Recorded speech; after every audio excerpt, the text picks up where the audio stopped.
Israeli Prime Minister Benjamin Netanyahu.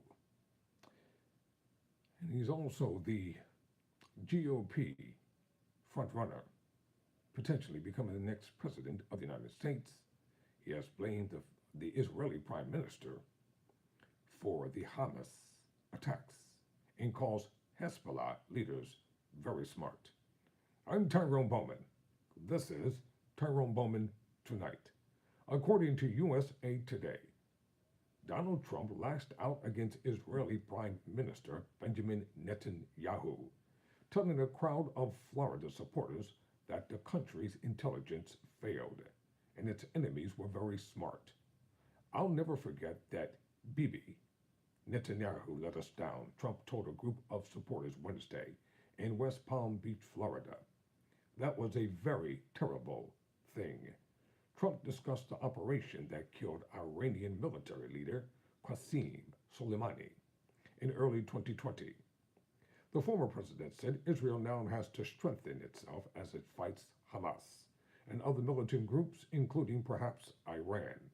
Supporters of Israel said on social media that the Soleimani operation was aided by Israeli intelligence, while others criticized Trump for criticizing Israel's government in the midst of a crisis.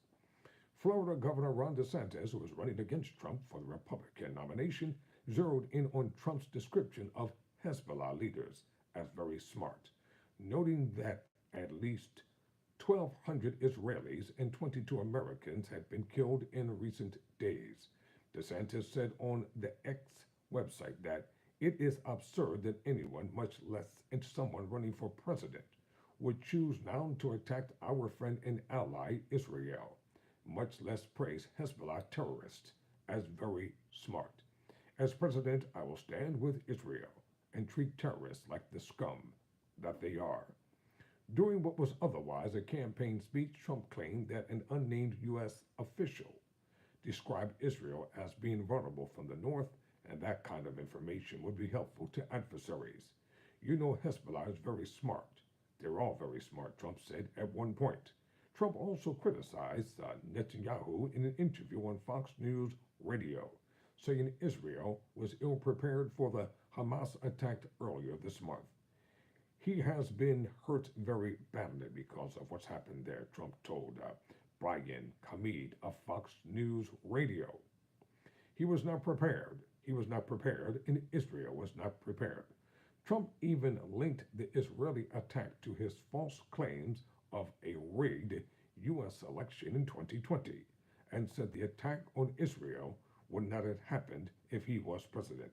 Several Republicans noted that after the 2020 election, Trump attacked Netanyahu for hailing Biden as president-elect.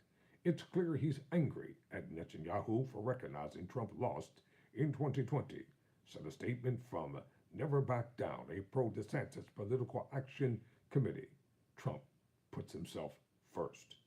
On the X social media site, the organization Republicans Against Trump said, as President Biden and the entire world stand in solidarity with Israel after the worst terrorist attack in Israeli history, Donald Trump has decided to attack Israel and its military, unfit for office. Democrats denounced Trump's comments. White House spokesman Andrew Bates said that while we don't comment on the 2024 races, statements like this are dangerous and unhinged. Bates added, it's completely lost on us why any American would ever praise an Iran-backed terrorist organization as smart, or have any objection to the United States warning terrorists not to attack Israel, especially now as Israel is fighting back against one of the worst acts of mass murder in the country's history. This is a time for all of us to stand shoulder to shoulder with Israel against unadulterated evil. That's what the president is doing as commander-in-chief. I'm Tyrone Bowman. Never surrender, never quit.